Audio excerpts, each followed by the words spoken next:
How have you been doing, Craig? I'm doing good. It's been busy. I'm doing pretty good. For the summer? Yeah. I am. I take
The meeting to order. Jeff Roach, acting committee. I'm going to ask the members if I can be acting committee with the chair and vice chair both not here this evening. So I will pass it to Craig. I assume that's Make a okay. You need to motion. make a motion that he's gonna be the acting chair for tonight. Okay, And- go ahead. I'll move Yeah. that Jeff Roach be acting chair for this have a- meeting. Motion by Mary Lee. Do we have a second? Lisa with a second. All those in favor? Hi. Opposed? Thank you guys for your trust in me this evening. Appreciate it. You'll regret it later. No kidding. So now we'll officially call the meeting to order. So let's start with a quick invocation. Bow your heads for a moment of silence.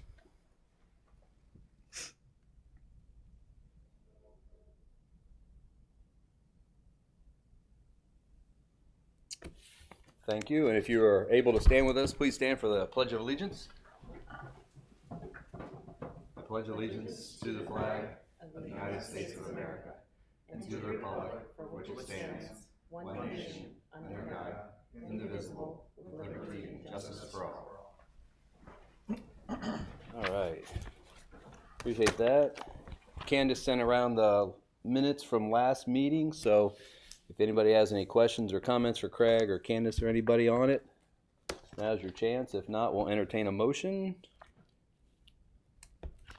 Make a motion to approve last month's. Got a motion minutes. from Lisa to approve the minutes. Second. Second by Tom Caldwell. All those in favor? Aye. Opposed? Motion passes unanimously. Mr. Craig. With that, executive report, program report.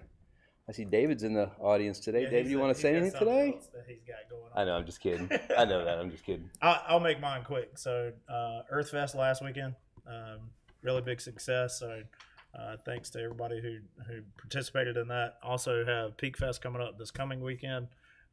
It is festival season, so as y'all know, we do a lot of them.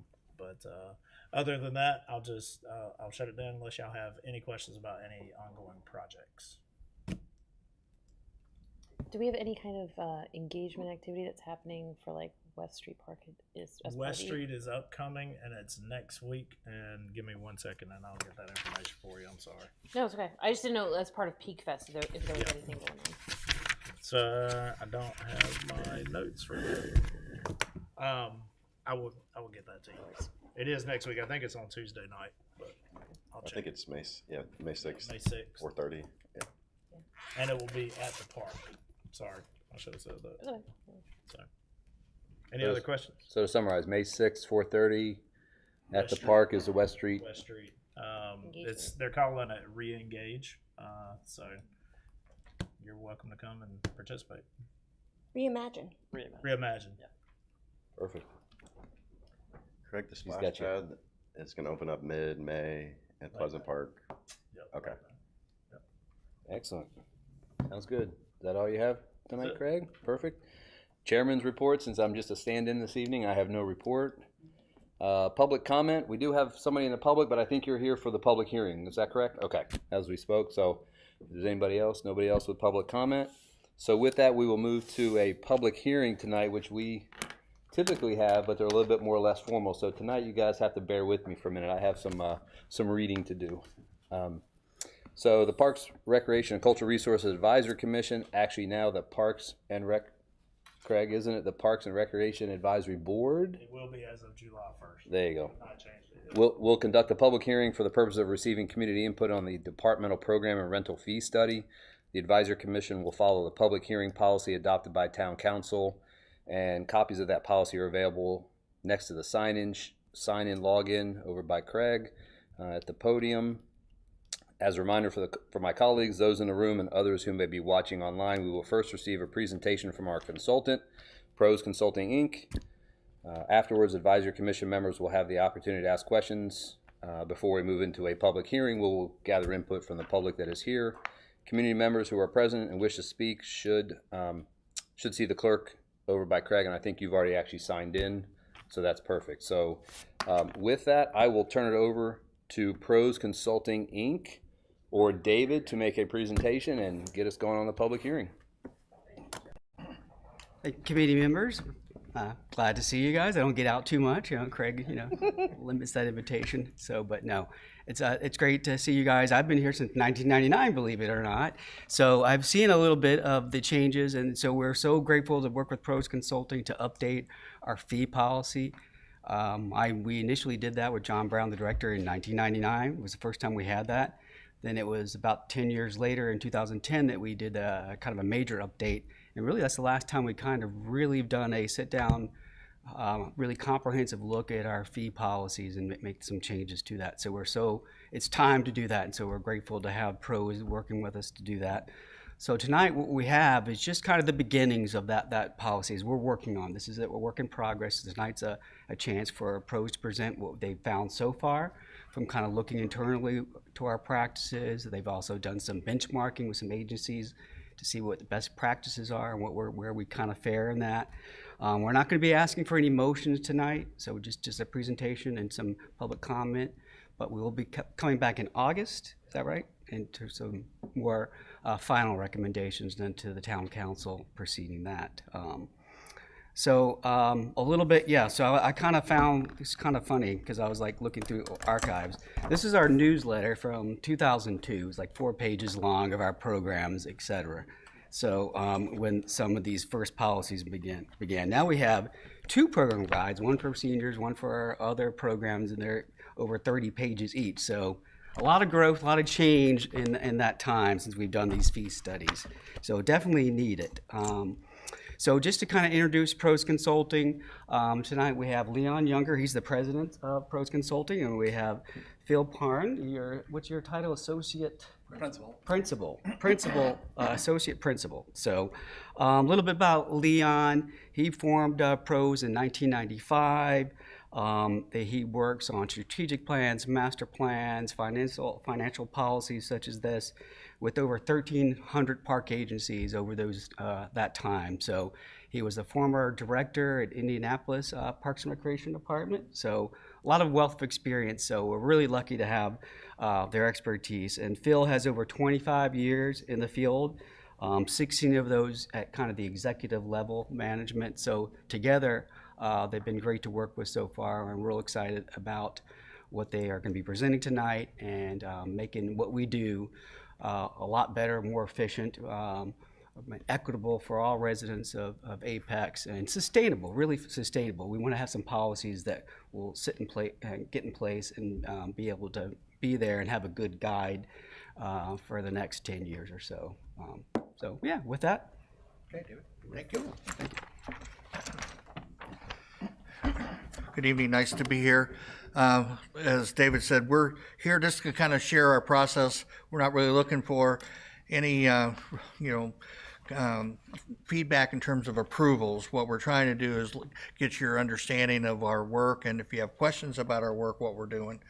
As David said, in looking at pricing policies, they're all over the place in the United States, and what's happened is every town's different, every system is different, but it's important to know how you approach pricing from a perspective of public good and private good that's associated with services that are provided, and everybody has them. People build recreation facilities that, like golf courses, that they expect them to basically recover 100% of their costs, or they build amphitheaters and things associated with it. And plus, they have beautiful recreation facilities like you have here with your community center and the senior center. Some of the nicest facilities. We were involved in your previous master plan. And so one of the recommendations that came out of that was to really look at your pricing policies for consistency, but also from a standpoint as the costs continue to grow, just where does that really play, and how do you basically make adjustments? And believe me, having done this for a lot of organizations, a lot of people don't really make changes, and they wait for a long time, and then all of a sudden they realize how far behind they are. And so the way the scope is written, we're really making sure and giving as much feedback to the process, to the staff, of really keeping up and being best practices across the country as it applies to pricing government services, pricing park and recreation services, pricing with partnerships, and all the things that you do here. So we know that demand is going to get greater. You have a beautiful city here. In fact, my daughter lives here. So consequently, and being able to recognize that, when you have this amount stuff and you're growing this fast, keeping up with it is where we are. So we're going to talk a little bit about findings, best practices, and earned income enhancement. Between Phil and I, we're going to go back and forth here. So when we talked about the annual performs an annual budget, and part of this work is how does the budget are impacted by earned income and pricing and services. All parks and recreation agencies across the country earn some level of earned income. Okay, that in relationship to reservations or how they do program fees, or some people have admissions to get into parks. It varies. And so what we're doing is making sure that we're looking at where you are in that process. We're assessing where you are in cost recovery and your operating costs, and also looking at how you're moving forward in pricing services. I'll turn this over to Phil. All right, you can leave those there. I'll just flip them as we're going through. Thank you. So within the existing pricing policy is the explanation that you see here that user fees are implemented to help fund expanding services, increasing operational costs, and reduce financial strain on local government. And that's something that we did find. While currently pricing is not implemented consistently across all divisions, fee structures can vary widely between adult and youth sports, facility rentals, and programs, but there is a foundational process in place for the staff. And that's what we were able to find through that. A little bit more specifically, as far as the user fee structure is concerned, the town uses an age-based cost recovery model with 50% for youth programs, 100% for adult, and 35% for seniors. The current policy does not differentiate between youth athletics and youth non-athletic programs. However, the staff currently do differentiate between those two programs. While a pricing policy is in place, there's no centralized costing tool or a mechanism that runs staff through a step-by-step process for that increased consistency across all divisions. So they do not track program expenses the same or determine break-even points. As far as the user fees are concerned, pricing is often reactive. They look at what neighboring or adjacent communities are providing and what they're charging, and they're not necessarily aligned with the internal data or the perceived value that's provided to users who participate in the programs and take advantages of the services. Some program fee considerations, non-resident fees are in place. There are also maintenance fees and instructional fees, but not always applied consistently between the divisions. Discounts do exist, as you see before you on the screen, for multi-child and family plans, scholarships, but the department is lacking a unified pricing rationale across all services.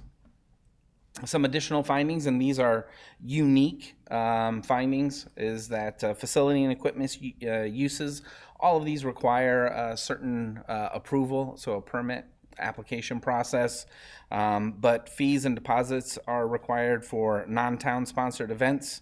The priorities have been identified as Apex, and there is misuse of the facilities or damage to the facilities that are also addressed within these 5 bullets and these sections within the plan. If not changed, the town should track its contribution to both inside as well as outside organizations that they're providing assistance to for special events. One of the most unique of these 5 is the level 4 user agreements that the department has with the school corporation. Those level 4 user agreements allow the park system to take advantage of those facilities for providing programs and services to people in the public, but also to reserve those facilities should the school not be utilizing them or should the department not be utilizing them. And then one additional noteworthy item is that the department takes care of those facilities for the school to which it has an agreement. And I believe there are 3 schools that you have an agreement with. So we did find some system-wide challenges, and those would be lack of a formal standardized pricing policy across all divisions with the implementation, being consistent on cost recovery goals and how they apply the indirect cost. A centralized costing model would be extremely beneficial, and having an implementation tool with that basically define certain terms, but also show the step-by-step process would be beneficial for staff. And that's also extremely beneficial should there be onboarding of additional staff or new staff during turnover periods. It helps with consistency and continuity during those times as well. Currently, prices are set by comparing to nearby organizations, but without internal benchmarks. And there's limited data on participation, the residency status, as well as the actual program costs. As I said, the most unique of the relationships is the partnership with the school corporation, but there are some additional partnerships that are worth mentioning, largely for the community as a whole, the partnerships with businesses, as well as other service providers to assist with the level of programming that David showed with the 2 recreation guides. It's a lot to provide for one agency, so having those partnerships are extremely beneficial. And one that's been beneficial is resources for seniors, helping to support age-based senior programs that help folks age in place and enjoy the community of Apex a little bit longer. All right. Basically, organizations, park systems across the country kind of operate out of 2 models. One is a business model that's more outcome driven and results driven. And so that they operate businesses inside of Parks and Recreation. So I mentioned earlier golf courses, a lot of times aquatic facilities, rental facilities that are associated with it, things that basically were designed to produce revenue, but to provide a program for the community or a facility for the community. And so and then they also operate out of a social and personality model. So it's pretty much here's how we want to provide this service, but not necessarily where you're accounting for the cost. We want to provide it and we're good at it and we want to do it, but not necessarily really focus on what it truly costs, either direct or indirect. So part of this process is balancing between with the philosophy of the city in relationship to where does a business model apply and where does the social model apply in the services that are being provided. And we found that to be the case with the department as well. We conducted a workshop with the department on the 2 models, and the information that you see before you through a question and answer process, we were able to determine that currently the department operates predominantly under a business model. However, not in all aspects, and you can see that here just from how that shakes out. Social model, 28% of these factors are currently done in a social model, while 72% of them are done within a business model. When we looked at the 3 divisions that we focused on, mainly maintenance, programming, and finance, we found that as far as maintenance is concerned, that has the majority of the practices currently implemented, a little bit less when it comes to the programming, and part of that is the challenge that we found within the consistency of the pricing and how that's applied to each division. But then also financing, that's where we found it to be needing a little bit more attention, and we'll be going into that in a couple of different slides, but predominantly the policy being updated is one, but then having a mechanism by which you're able to track the costs and you're able to apply them directly to a core program area or to a facility is lacking. So currently they have them all, but it's department wide, and there is an effort to transition to a better model moving forward here in the next fiscal year, and we'll touch on that in a moment as well too. What you're seeing here are the core program areas that were defined and are in existence. They include adult athletics, adult non-athletic programs, ancillary services, which we'll define in just a moment, cultural and performing arts, senior programming, special events, of course, specialized recreation, summer and track out camps, youth and teen non-athletic programs, and youth athletics. And the reason why this is important is one of the areas of benchmarking that we found in one of the best practices is to classify your programs in these larger buckets, in these core program areas. Because there's over 600, I believe over 675 programs for certain. I can't remember on that Excel sheet, but it's extremely long. And to sit there and not have those defined in larger buckets would be a little chaotic. And you can see those larger buckets in how they organize the website and in how they organize the activity guides that David was showing as well.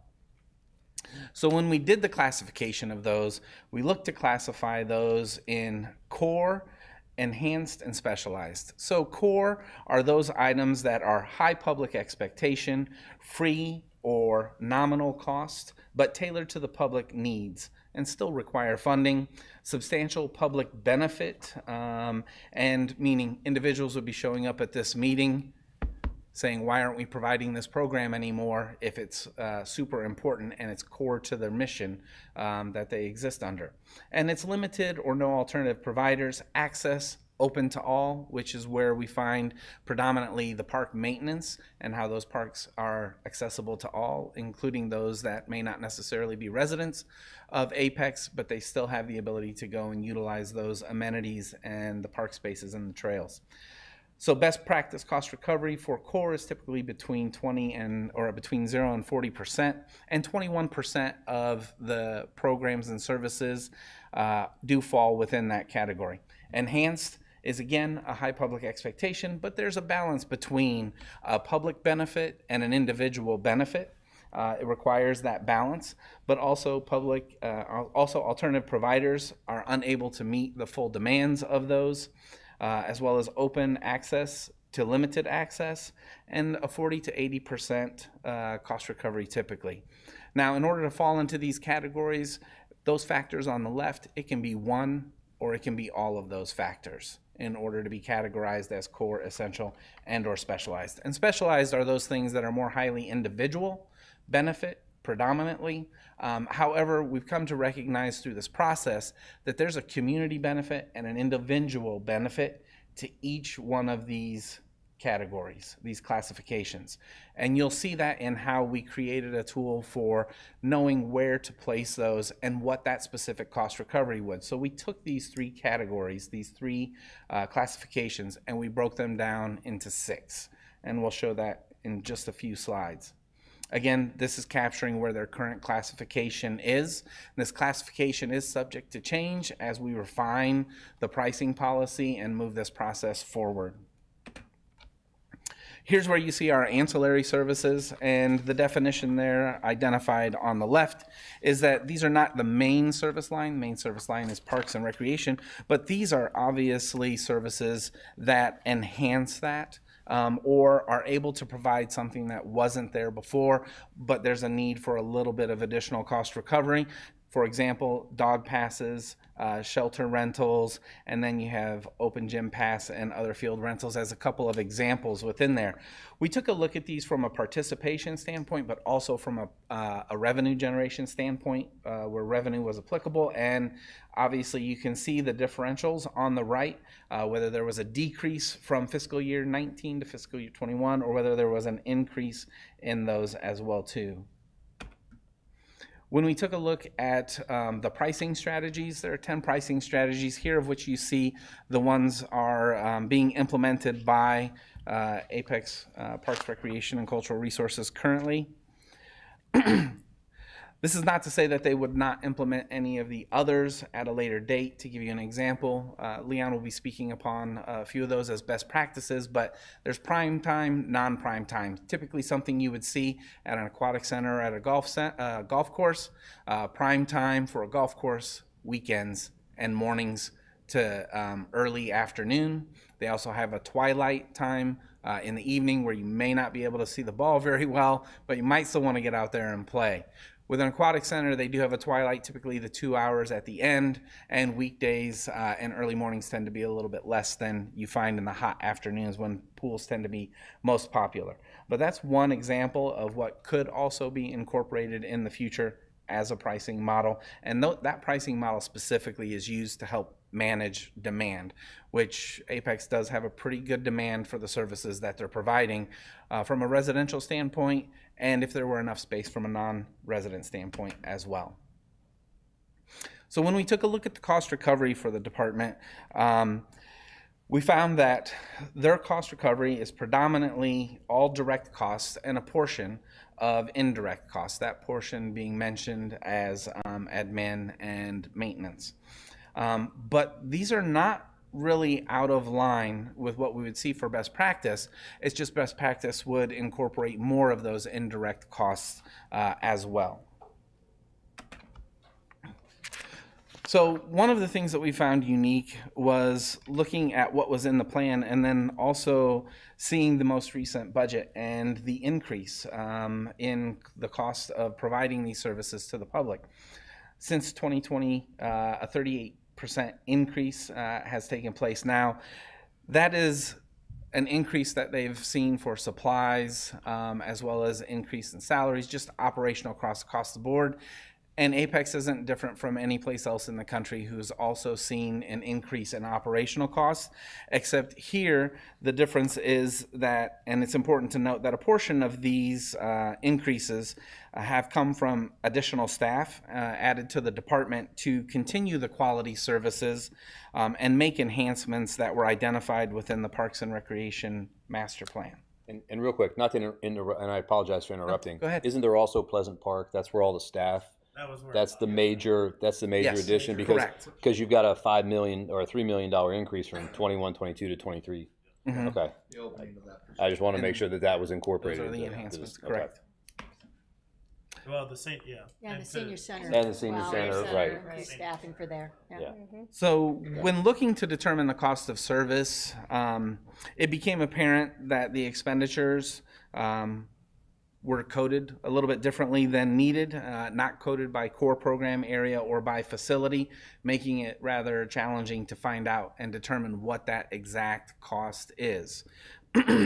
However, it is possible to do that through percentages, and those have been developed to take into account all of the indirect costs. We're starting to work out a formula as part of the implementation, as well as that tool, the costing tool for staff to utilize. So that transition, though, to make it easier to track, as I had mentioned earlier, is beginning to take place in this next fiscal year, where the breakdown of expenditures will be more detailed. It will be by facility and by major core program areas. So that is one really good step in this process. And if I'm not mistaken, I believe there's a new software that's being implemented that helps spur that along as well, too. So this is where we talk about the quality of service. Included in our findings were the statistically valid survey from the master plan, which spoke to the quality of services and the public's perception of the quality from Apex Parks, Recreation, and Cultural Resources. Apex ranks among the top parks and recreation agencies in the quality of service delivery for facilities, parks, programs, and events. As you can see here, almost double the national average of those who have identified that the programs being provided or the special events being provided are excellent. When you look at this, 97% are good to excellent, 3 fair, 0 at poor. And that's really phenomenal. And we've seen the facilities and the park sites and have spoken with the staff on programs, and knowing the demand for those programs, I would say that this is really darn good, and it's proven by the residents. It's their perspective and their perception, and it's also ours. When we took a look at parks, wow, 40% higher than the national average on excellent. And again, you're at 97% for good to excellent and 0 at poor. And everyone that goes through your system can see that. So understanding the perceived quality helps to provide context when pricing programs and when doing the price sampling that we have for you from similar providers. This one here speaks specifically to non-resident fees in comparison to other municipalities across the region. and how they address non-resident fees. The majority of them vary from program to program.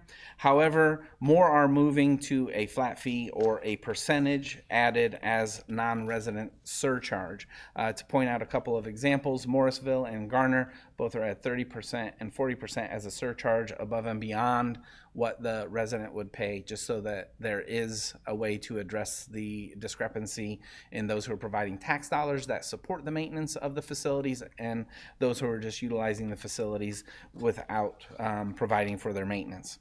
When we took a look at youth programming, we saw in a couple of areas that there was pricing below the average as far as youth sport leagues and education were concerned, but a couple of other areas are above the average or right in line.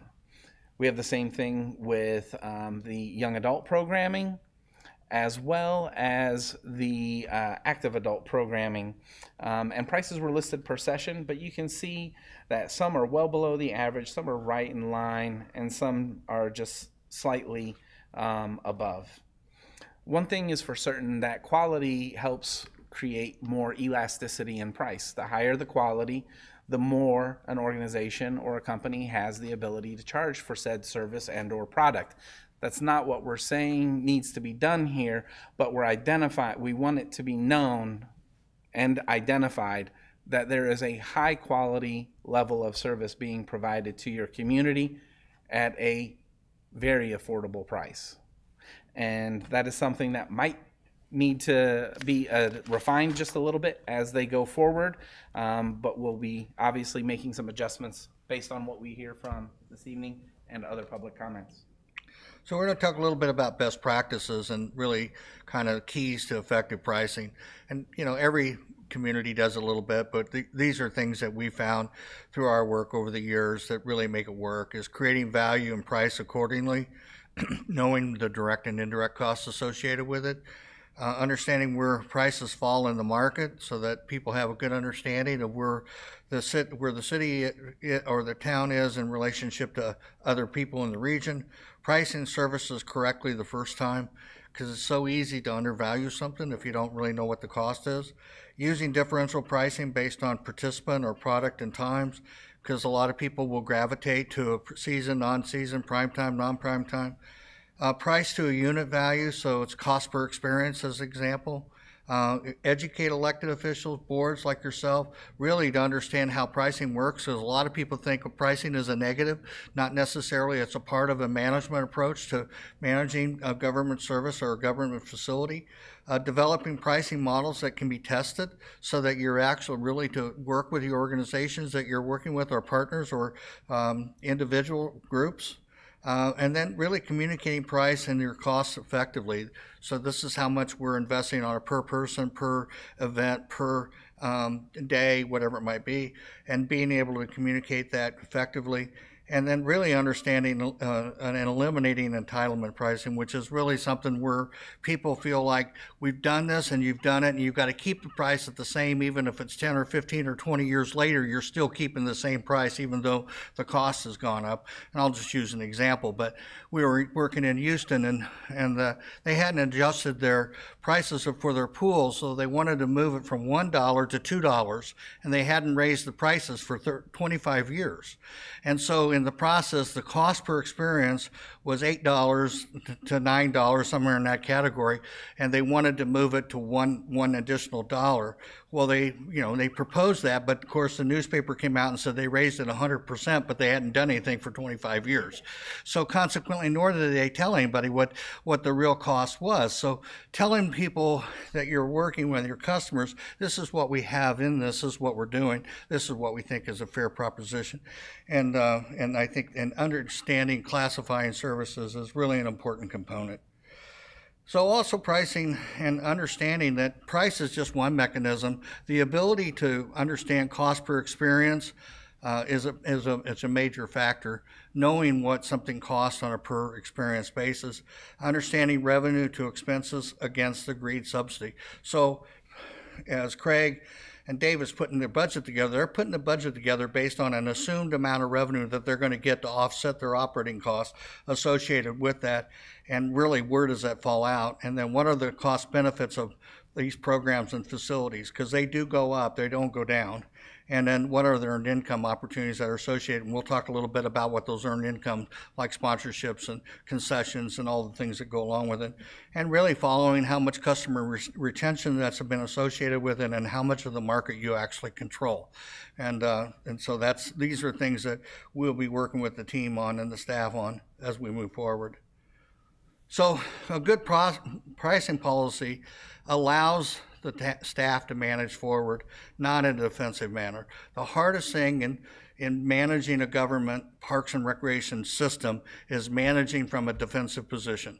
The ability to know your costs, the ability to articulate your costs, the ability to share those costs with your users and how those users benefit as well as what the public benefit is an important tool that we want to make sure that the department has the opportunity to build into their training program, but also how they communicate services. Leon, did you want to touch on how the department can best manage that forward with a business management type position? A lot of systems like yourself that are really high quality, they within the department, they have a business person that basically helps to train and keep. It's different than a finance person that does revenue and expenses. This is somebody who basically looks at costs, who else is in the market, how do we approach it, how can we make this work financially for the department, but also for the people who are involved, and how do we communicate it in all aspects. And quite frankly, there's more than 120 ways park systems are funded across the United States. Most agencies use anywhere between 15 to 20 different funding sources, and so the options are out there. It's just whether the cities would agree to it, fits in their philosophy, they would want to use it or they don't. I mean, there's all these different factors that go into it, but the most important thing is having a consistent model that the staff can understand, you as a board can understand, everybody can explain it. It's not difficult, but the important thing is it can be supported by the community because they understand who benefits the most, really has the ability to pay for that level of benefit. And depending on how exclusive it is, because in Parks and Recreation, as an example, I'll just use one example, but we ran a lot of shelters out, and a lot of people will rent a shelter for a wedding. So the challenge is, do you subsidize a shelter for a wedding or you not? So the challenge is always asking yourself and are we subsidizing this in the right way? And if we are, does that make sense? And so the intent is knowing where that tolerance is, and that's part of this process. Okay. So one of the other things that a business management position will do is make sure that everything is strategically aligned when it comes to developing new services and appropriately pricing those, but also helping the staff understanding making data-driven decisions, and then ultimately making sure that the long-term revenue stability stays in place so that everything is sustainable for the long term, because no one wants to start providing a service and then have to stop providing that service because they can no longer sustain it because prices have definitely exceeded the revenue, meaning the costs have definitely exceeded the revenue that's being brought in for them. So we'll be working with the staff on a kind of a 10-step process. What's the rationale for pricing to begin with? And then 2, what's the authorizations needed, if any? Some agencies give a range. Others say we have to improve every price. I was working in Missouri, in Kansas City, and that time they had what they called a Hancock Amendment, which required voter approval for every single fee. Now, so we would put 120 fees on the ballot. It was crazy. That was, 30 years ago. But so what are your true costs associated with it? In terms of a program or a facility, and knowing that, what's the revenue philosophy going forward? How do you communicate price effectively? What level of citizen input will there be? These are all important things because I think educating the community about what things cost is really an important element. What are consumer pricing expectations? What earned income opportunities are available to offset the cost? And what pricing methods will you want to put into place, because there's a lot of options. And then what level of benefit does a user receive over a general taxpayer? Having those questions and being able to respond to that helps everybody to get more comfortable with it, which is part of the work that Craig and David had asked us to do. So setting prices is the key to this whole thing, and part of that is what is the cost recovery rates, and everybody's got different. Every town's different, every place is different, and the intent is this is where both as a board and as a staff and as elected officials, people kind of work collectively together to say, this is what we think the fair value is for that particular service and how much do you want to subsidize something. And the challenge of that is always can be difficult, but the big thing is knowing the cost up front and being able to articulate the cost fairly. So identifying what that true cost is, pricing services based on delivery costs and making informed decisions. And just part of our work is to really use the staff's information that they provided us and just put it in a framework that helps them to be able to articulate and be able to share with the staff, but also with the community and all of their users. So pricing of services is establishing a fee, and pricing has, the term pricing has lots of fluctuation. Fee kind of feels like a tax. And so the intent is being able to understand all the pricing opportunities and variances that can go along with it, help to the staff and to really use every method available to them to encourage use, and also people feel like what they paid for they got. And then biggest thing is what's the market rate in the service. So part of that is what other government agencies are. Do we build too much time into it? A lot of times we put a program in place and it's 8 weeks and people only come 6, but they're paying for 8. So do we need to have 8 or can we go back to 6? And so the ability to make adjustments based on usage and how people perceive the service and where it falls in terms of quality of, you know, right now you have great facilities which help sell the value of your experience. And these are all experiences. When you have great facilities, it's hard to have a great program and poor facilities and make it work. When you have great facilities, it's a whole lot easier because people see the value of it. So the level of service and benefit really is translated into a price. And part of that can be based on a level of individual consumption. And every type of program has a level of consumption. And part of that is what is that, and what the value to a taxpayer, what's the value to a user, and ideally is understanding the differences is part of being able to articulate this in this process. Thank you. So as part of that, pricing based on core and non-core services is how we approach this, establishing that definition of what the core program is, and that's being aligned with the mission.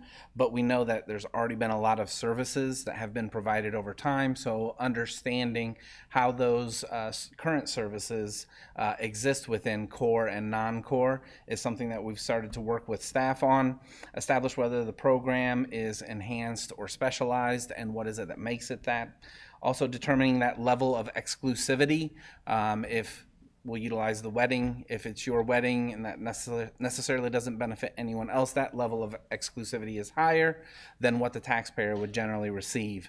And then tying it to the cost of service, which is something unfortunately we're not able to do at this point in time, but steps are already being put in place where that will be able to happen once the new structure is transitioned to, knowing the costs and expenditures specifically to each core program area or facility. So when we said we broke down those 3 classifications into 6, this is what that looks like. Obviously, we want you to know that these percentages represent both direct and indirect cost recovery, and it's based on the market value of all of the programs and services that Parks and Recreation provide currently. So when you take a look at this, those that are core to the mission, those are going to be either core community or core individual, and those are the benefits. Who's benefiting predominantly, the community or the individual? And that determines which classification it falls in under core. Subsequently, that's the same for enhanced, either community or individual, to identify where it falls as part of the cost recovery. Same for specialized, as far as community, and specialized individual. And this is something just that puts it visually for staff, something that would also be part of the implementation plan, along with that costing model that we had spoken of. So best practices for nonprofit organizations can also help with establishing a price, because if the department's not bearing the entire service delivery as far as cost and staffing, because there's a partner involved, that helps to keep costs low. that helps to be able to provide more services because you're pooling resources as a group rather than individually as an organization to try and make that happen. And these are the best practices that we have seen. It doesn't mean that all of these best practices will be part of the policy, but they are definitely under consideration for being incorporated into the policy. One thing that we know from moving through this process and discovering our findings is that there are a couple of additional areas, and best practices for nonprofit organizations is one where there could be a little bit more consistency or definition, showing people what they're actually able to get. And it's going to have to be based upon the capacity of the department and what they're actually able to provide. We also understand that access to all, especially those that might be having financial limitations, is important. So we took a look at what the city was doing, but what you see here are typically best practices, but we've also come to learn that best practices are also already being implemented with the Play It Forward program. They've strengthened that to expand for opportunities for families, to utilize facilities, to participate in programs as well too, and making sure that that's carried forward is important. We also took a look at best practice for cost recovery, and you can see currently where Apex is at as far as cost recovery goal and as far as what they're able to achieve. And currently they are hitting those goals. However, there is a range when it comes to some of these, really the majority of them, and they find themselves right in that range. However, there's an opportunity for refinement as far as cost recovery goes and still be within that range. And we just want to make sure that it's understood that by taking a look at the cost recovery as well as the pricing policy and how they do that, it's not really about charging more. It's just about pricing smarter. And that's just to make sure that the services that are being provided today can continue to be provided, especially when in times where its expected costs are going to increase. So we just want to make sure that that's understood. It's really about pricing smarter. And knowing all of this and having this data readily available at their hands, appropriately tracking those and making sure that you have an individual that's hyper focused on those and training the staff on what they need to do, and the department appropriately setting cost recovery goals, we know that Apex will continue to provide high quality services and not impact residents too much more if required. Just unearned income, a lot of people talk about it, but there's most organizations your size have sponsorships for special events and all different types of programs. They rent facilities to people who want exclusive use for something, so there's a rental fee associated. They provide concession operations. They do fundraisers for the park systems. They go after grants, and they sell retail items. They issue permits for different types of activities. They allow people to rent equipment, or they have sometimes parking fees for different types of events, depending. These are just an example. But the intent is that the whole earned income opportunity helps keep the costs down, where you're getting those revenues from a different source, to keep the cost recovery goal where you all in the council really feels is important. So one good thing to add to that is retail merchandise. For the clients that we have across the country, we see that they have a enhanced revenue source through merchandise items with their logo. When you're providing such a high quality service, you're able to sell a little bit more of those merchandise areas, water bottles, all types of sporting accessories as well too.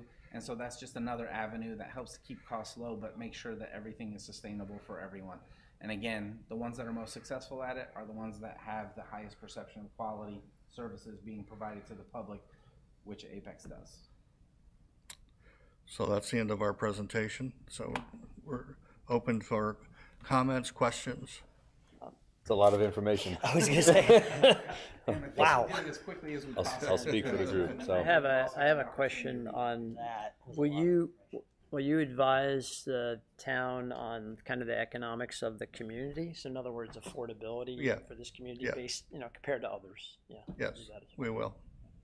And then you said that you know, the cost recovery now is in line or in range with averages and things like that, but you also said we're not including everything in the cost basis. Right. Right now, you're, So if we you're didn't good put at direct everything costs, in, but not at. Or actually maybe lower in the recovery area. Well, this is a philosophical thing. Does the city want to just look at direct cost only, or they want to look at direct and indirect cost? And so part of that is for us to articulate, here's what your direct cost and cost recovery is, and if you include indirect costs, here's what it is. But indirect costs Like adds up. depreciation, Utilities, that type of thing. Yeah. Right. Yeah, okay. Thank you. And that- And, you know, everybody's different. And I started this earlier, and I've had this conversation with David and Craig.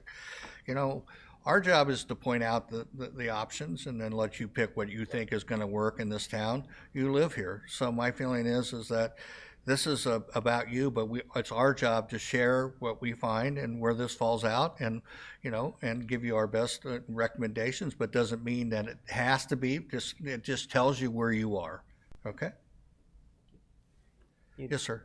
One thing that, and I may have missed it and I apologize, but a substantial source of revenue, money for Parks and Recreation are fees that are paid in lieu of Yeah. land dedicated as part of development. Apex is a Impact fees, yeah. growing community, right? Right. Lots of development going on, Right. so this generates substantial amount of revenue back in. How is that We're incorporated? not into looking the at fixed strategy? tax dollars, we're like that, because it does, those No, usually it's are, not tax dollars. well, I know it's impact fees from a developer pays the Right, fee. right. But those are usually for enhanced improvements based on the development. So if there's a major development, they usually help support or build a park or add a park, and they're typically driven by, to support the park or the park in that area or the trails that are associated with it. But certainly we want to count that as part of it, because why wouldn't we, you know? And impact fees are huge. And I know enough about your community by driving around. It's a very dense community in terms of it's really densely built. So, But And the I'll- growth, yeah. And I'll offer something to that too. So Angela's working on a fee and lieu study as well. So that's coming down the pipe. Along with this, it'll be coming later, but it So- will have. So Craig, question, and Mike brought up a really good point. So is the recreation subdivision fees that are paid by development intermingled with the recreation fees that you collect for shelters and youth athletics and Currently, similar? they're not built in the pricing structure for how. Okay. we charge. So what Mike is asking about is completely a different pot than what's being evaluated with this. Right. And Craig, do you typically utilize those for just development purposes to keep your level of service as far as acreage and open space the same? Well, Or is there another? they also have the opportunity to provide greenways and subdivisions, so they kind of. well, the whole impact fee is a different type of study than what we're doing right now, but certainly adds a tremendous value to the park system. I just wanted to make sure But that. it definitely has, it has no bearing on programming costs and or the rental fees that we're discussing. Correct. That's the key, to keep, Yeah, well- make sure they're, Capital they're, right, That's capital more improvements. Capital improvements. Yeah, Lisa's right, capital improvements there, so. I have a question for clarification. And I tend to get more involved with the programming side of things, so this pertains to that. When you look at the core services, community benefit, core services, individual benefit, enhanced, et cetera, right? And you go up that.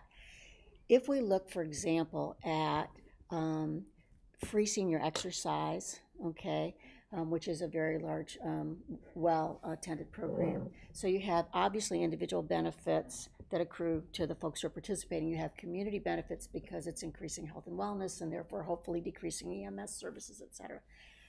I'm not sure really whether or not I'm on target in terms of thinking about when I look at that classification and knowing the programs I know, how I would slot them. Can you speak more to what the differentiation is or how you determine that for the individual program? Well, the biggest thing, like if I, just in health and wellness, if I have a personal trainer, and a lot of park systems provide a personal trainer, and they do that could be for a person or an individual, or two people or three. Well, that personal trainer is for those three people. You have to ask yourself, well, they could take group exercise, which is subsidized, or if I want the personal training, why should I subsidize the personal training? So you have to kind of look at, well, who benefits? Is it the individual? Yeah, they're going to benefit, but how much are they benefiting above a regular taxpayer or a regular group fitness person? So that's where you have to look at the difference between who benefits the most and how does that correlate with other services you provide. Okay. And so, and that individual benefit is real. I mean, the same thing happens with water exercise, and things happen with personal swim lessons, and things that are associated with that. And by the same token, there is a community benefit to helping those Oh, of yeah. us who are age in place and Right. not have to leave. Right. Because in many instances, we have family here. And not to mention that is also a resident that is paying taxes to the community as well too. So there is a community benefit to that. Right, because I was going to say, to be honest, my immediate Right. reaction to that is to think, well, we try not to have any programs that we don't think have community benefit, and would have exclusively an individual benefit, but that doesn't mean that there isn't an individual benefit that accrues from those Right. programs as well. I'm just trying to get straight. No, to and your the same definition. thing that goes along with, having overnight trips, because people say, well, is the taxpayer's responsibility to pay for somebody's overnight trip? The challenge is that most people, if you ask them, they said no, but the intent is knowing where that line crosses. And so, That's a good okay. example. And I think at the end of the day, these guys are to evaluate those prices and turn, I apologize for this term, but turning Parks and Recreation into a business. So that's really what's happening, which you run it that way, you have to. And I hate to think of it that way the though. ultimate goal is like that. one of the ultimate I know, I goals don't, for us is consistency. right. And ensuring that we're handling our programming, the cost for our programming consistently across the board. Right. Which right now, while we're in the ranges, I would say, which is one of my driving goals for doing this, is to make sure we're handling all programs consistently. And I would agree, and in addition to the consistency, which I think is important, especially as we look across the range and recovery costs, et cetera. Also, I think sustainability is really going to be a big factor, and we know that we are going to approach build out, in our area. That's going to have a big impact for us down the line. Not that that pertains exactly to this, but in terms of all the kinds of needs the department may need to meet and what our sources. They have, we've done some benchmarking with the surrounding areas too.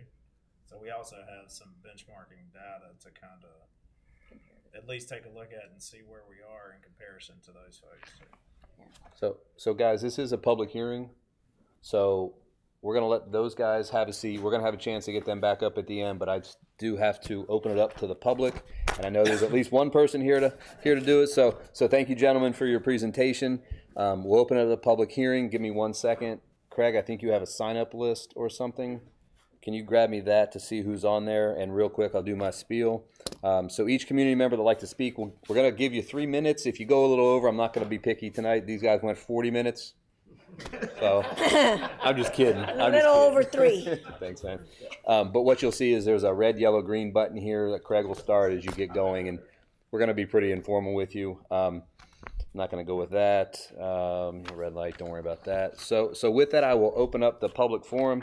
And I've got Mr. Terry Edwards sitting out here. Is that you, Mr. Edwards? Come on up. If you'll give your name and address for us, so it'll be recorded in the meeting minutes, and then fire away. Terry Edwards, 135 Altair Circle, Apex, right down the road. Welcome. Thank you for this opportunity. So a couple of questions. One is, as part of your study, are you looking at free programs also? Is that part of the scope that we're taking a look at, paid programs and free programs?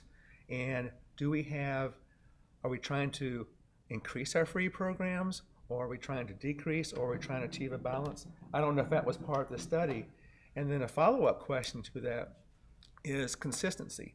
One thing I was thinking about is, going forward, we implement this policy for pricing, but what are we doing for the procedures, the processes, the working instructions? Have you been able to take a look at to see what we have and what we don't have? What I'm thinking about is, I have the opportunity to serve on the Senior Center Program Advisory Committee, and I'm also an instructor. But I'm thinking if we want to introduce a program, who makes that decision if it's going to be a cost or if it's free? And does it depend upon what staff member you go to? They'll share you their opinion. Are we looking at establishing consistent departmental guidelines that everybody will know? And let me go to the book here. It's this and this and this. Yes, you're free. Yes, it's going to be a cost. So those are my 2 comments or questions. I got those. Give me 1 minute. Yeah, let's finish out the public hearing part of it. Make sure we've got all our questions asked from Terry, and because it's pretty informal here. So with that, you're done? All right. So let's do this. Nobody else from the public. So let's close the public hearing.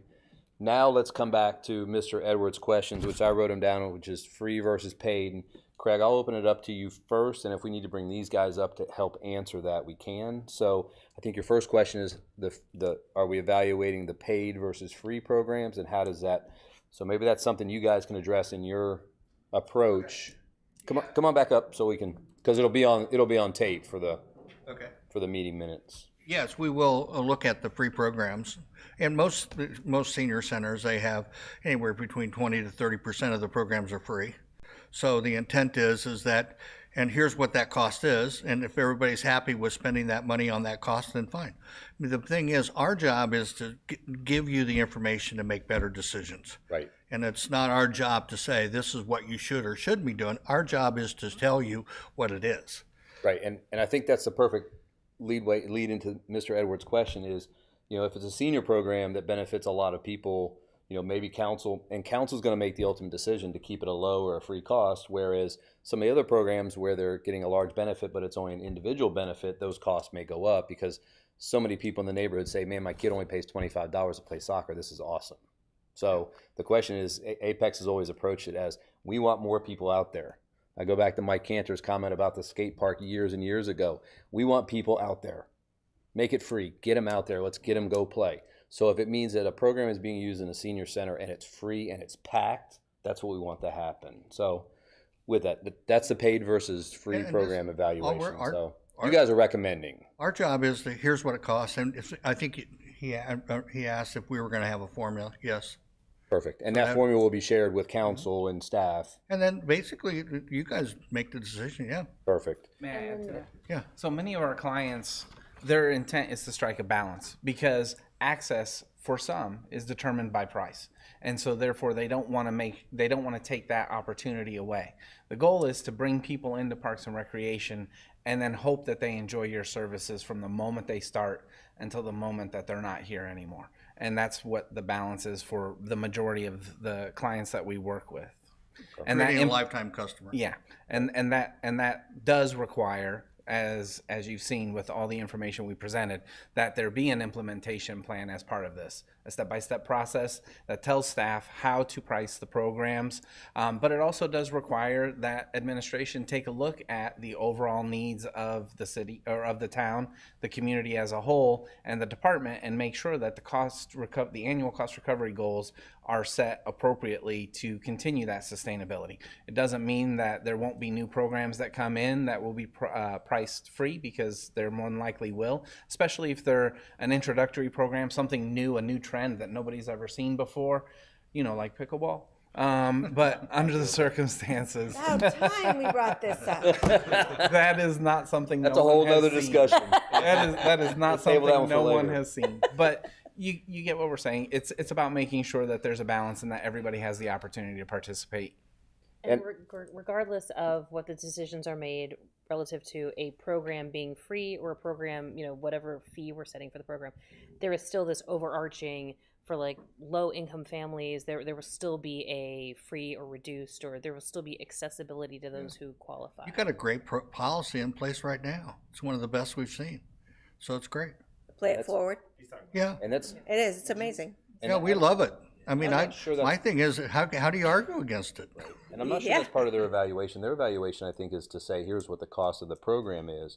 But I think it's more on a staff level and a council level to evaluate the needs-based program, the Play It Forward program, which I think will always be in place. Mm-hmm. Yeah, you're already doing a program. And I think the idea is to just make sure that stays in place.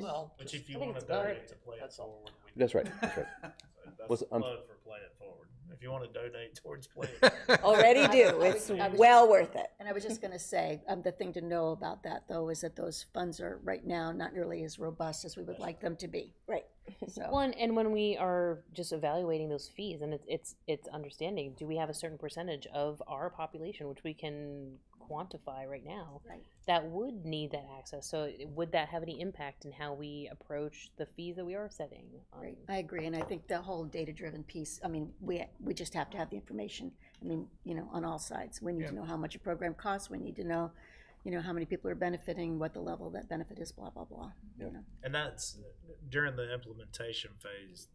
It's a lot of education, especially for our team too, because when you're separating out like core and specialized, and getting the understanding of where that falls, kind of back to your questions, that's going to be really important for our team to get the best understanding about what types of programs fall here or here.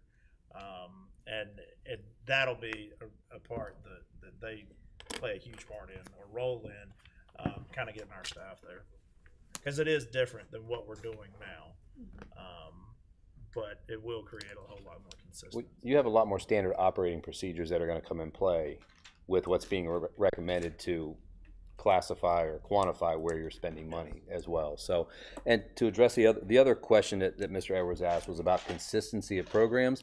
I don't think it's so much on these guys to set the consistency, but that's something that council has to determine, or staff, when a new program comes up. Is it a zero charge? Is it $50? Is it $100? I think every new program gets evaluated. I mean, when all programs get evaluated. Yeah, when the dog park came online. To what Terry was talking about, when you have a volunteer running the class, the direct cost, I mean, you'd really only have indirect cost associated with it if you wanted to charge the indirect cost for the room that you're using, the gym that you're using, whatever it may be. So that's always, or we don't do the indirect costs as much with our programming right now. So that is something that will need to be discussed about how we kind of implement that, or if we do implement that into our cost structures. So. Yeah. To kind of address what Terry was saying, because I had the same feeling about it, a lot of consistency and continuity amongst all the different programs, going to a different employee, getting one answer than the other. How is the consistency going to be implemented across the board? Well, that's going to be part of the implementation that Right. they give to us at the end of this process. Okay. So we've had staff on the front end give all of their feedback about how they're pricing, why they're pricing, the way they're pricing. And then once we get the feedback and build this program out, they are going to be responsible for educating the team, our team, to ensure that we have consistency across the board with how we're pricing, whether it's youth basketball or a non-athletic program here, and the details of which they kind of educate all of us on about where they should fall. So if that answers your question. It does, yes. I was hoping it was you guys who was going to give us that Yeah, tool to make sure that we are remaining consistent. questions to go through, yeah. Yeah, and actually your current master plan already has some of those questions that staff need to be thinking about when new opportunities arise. And this is no different. The 10-step process has a list of questions that staff will have to ask themselves, and it'll help them determine where each program falls in that cost recovery model. That's great. Any other questions for the gentleman making the presentation? Since we have no motion to make, it's... Sorry, I guess one more. What will be the next step from this? Told you. I told you we needed the slide for next steps. I forgot to put that in. I apologize. Sorry, I'm always about No, that. that's great. That's great that the question came up. So from here, we're obviously awaiting feedback. And we know that feedback is going to be pretty much a continuous process from here until the formal approval. So we'll take the information that we hear from staff, any additional dialogues, any information that comes via email from individuals who are not with us this evening but watching electronically, and we'll take all of that into consideration. We'll sit down with staff and figure out what's going to be the best way to address those. Is it addressing it by education, or is it addressing it by actually making a change within the policy and the implementation plan as part of it? And so once we get that information, then we'll be able to step fully into the implementation phase, refine the policy based upon what we've heard for feedback or questions and concerns that we've heard, but then really build out that whole implementation plan. That's going to be a lot of interaction with us and these two gentlemen initially, but then we'll shift gears and we'll have to bring the entire staff in. We'll have to see where we're headed before we get there to make sure that they can identify any concerns or potential challenges based on what they see from their perspective, and we make sure that we incorporate that as well. And then ultimately we have to bring it back before this board, conduct a couple of meetings with the council and educate them as to the process and the policy, and then ultimately ask them for approval. Is there anything I missed in there, Craig? And I'll give you kind of a time frame for all of that. So we don't meet in July. I was trying to get it on a work session for council in June. They were unfortunately not available. Originally, I was going to try to do it in May. We got kicked out of a work session in May because PD and fire have a lot to talk about, I guess, in their work session. So I'm pushing it to a new business item in August. So at the front end of August, I'll push this to a new business item for council in August, and then I'll bring it back to y'all at the end of August, our meeting for August timeframe, and then I'm taking it to council for final approval in September. That's the kind of the goal for me, at least timeline-wise. And possible implementation for next year's. It probably will be more to the winter time frame is when we'll be looking at trying to do something. So you'll actually start implementing immediately upon council I approval? would hope so, yes. Okay. We're I would hope communicating about the changes. Yes, and then communication will come as soon as it's approved. So And the other factor is, I mean, when you look at our lead time on programs, like we're already, yeah, you're already programmed. we're already programming for fall now, and we're committing, I mean, that's 160 programs just at the senior center, okay? Right. And so So that's a we'll big have issue. to push out, like, Yeah, if we end up, and look, we got this turned pretty quick, and I'm excited about where we're at because of the time frame that when we started this process. But I do like the fact that instead of turning it even faster than we probably should have on the front end between June timeframe and now, and pushing it out to August is going to help us out a lot. I'm not going to rush the process because I don't think it needs to be rushed. So if we don't hit winter, we'll hit spring. yeah. So. I'm just thinking in terms of the guides and the published prices and stuff, yeah. It's awesome. Thank you, gentlemen, for Thank you. coming tonight and your Nice to meet you all. presentation. Very helpful. We appreciate it. Thank you, Craig, for your input, as always.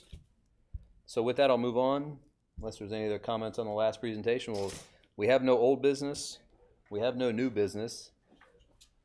I don't know if I need a motion to no longer be the chair or if I simply stop being the chair at the end of the meeting. I think it would be fun. Lisa wanted to. Lisa wants to kick me out of my... Make a motion to dismiss Jeff Roach. Second. I second.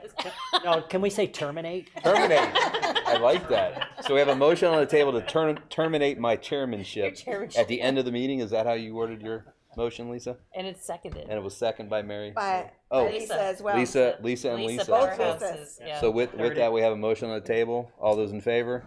Aye. Opposed? So with that, somebody else has to make a final motion to adjourn. I'll make a motion to adjourn. Mary Lee, Second. second by Lisa Estridge. All those in favor? Aye. I'm sorry, can I do that? I was kicked You've been out. waiting to do that. And to confirm.